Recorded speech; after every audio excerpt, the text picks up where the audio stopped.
we're doing back extensions. It's gonna work your hips, it's gonna work your glutes, your hamstrings a little bit, and a lot in your erectors, up in your back. Now your erectors are the two big muscles that you can feel your lumbar, low back, right next to your spine. Those actually run all the way from the bottom of your spine, towards your pelvis, all the way up to your neck.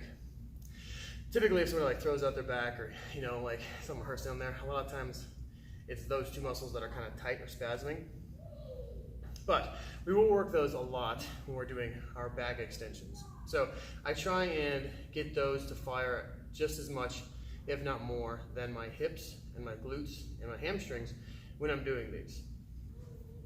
So make sure you set it low enough, and that way when you're on here, it should be just below the crease of your hips so we can hinge relatively comfortably. It's not going to be poking us or anything like that, nothing getting in the way. Okay, hop on there like that. Super tight in the back. So I'm going to almost hyperextend a little bit. I'm going to squeeze my shoulder blades back. I'm going to be super tight, and I can feel my erectors going from the top all the way down along my spine. Straight down until you get a little stretch in your hamstrings. All the way up, squeeze your glutes super, super tight, and back down.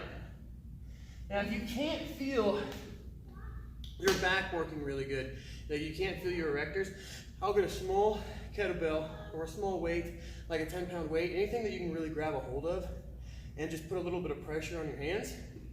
So we can hold that pretty close, and then I'm going to pull that, I'm going to pull apart and into my chest a little bit.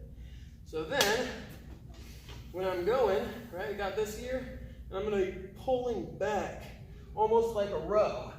When I go down, I'm going to come up, and as I get towards the top, I'm going to pull back on this kettlebell and really squeeze my back.